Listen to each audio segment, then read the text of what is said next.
ওই না এই ভাড়ার বাড়ির লোককে জিজ্ঞেস করলাম, বলে আমাদের একবার বিয়ে বাড়ির সময় এরকম ঠান্ডা পড়েছিল, একটুখানি ভাত করে রেখে দিবি, অল্প ভাত করে রেখে দিবি, বাড়ির যাই হোক একদম বড় খাবে ভাত আলু ভাত, মাকে বল করে গরম করবি, কত লোকের ভাত করতে পারবি ঠান্ডা। হ্যাঁ সেটাই তো চিন্তা করছি, মাকে স্মরণ করে করে নেবো, মায়ের পুজোর জন্য পুজো পাঠিয়ে দেবো। হ্যাঁ ও না করতে আছি, ও তো অন্য কোনো ব্যাপার নেই। বিউলির ডাল করবো, বিউলির ডাল করবো, কজন আনবে দেখে যেরকম লোক সেরকম বদল হবে রান্না, বুঝেছো তো? বিউলির ডাল হবে, বাচ্চাদের জন্য আলু ভাজা হবে, এক ভাত তরকারি হয়ে যাবে।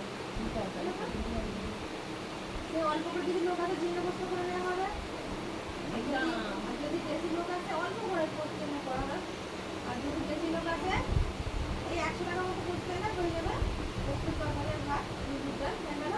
আর দুপুরবেলা তোমার আটা মোটা মেখে রাত্রিবেলা হবে লুচি, দেখো আলু ওই দুটো একটা মিলে যাবে, করে লাগবে না, একটা ভাজা মাছের আবার করে ছেড়ে দেবে। বাড়ির লোকটা খাবে, এত তো নয়।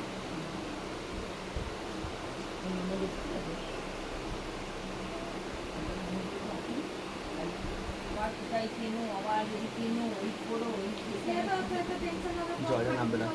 কাটুনি হবে, কে করবে বলো না, কার্তিক নায়ের আগে মরে যাবো।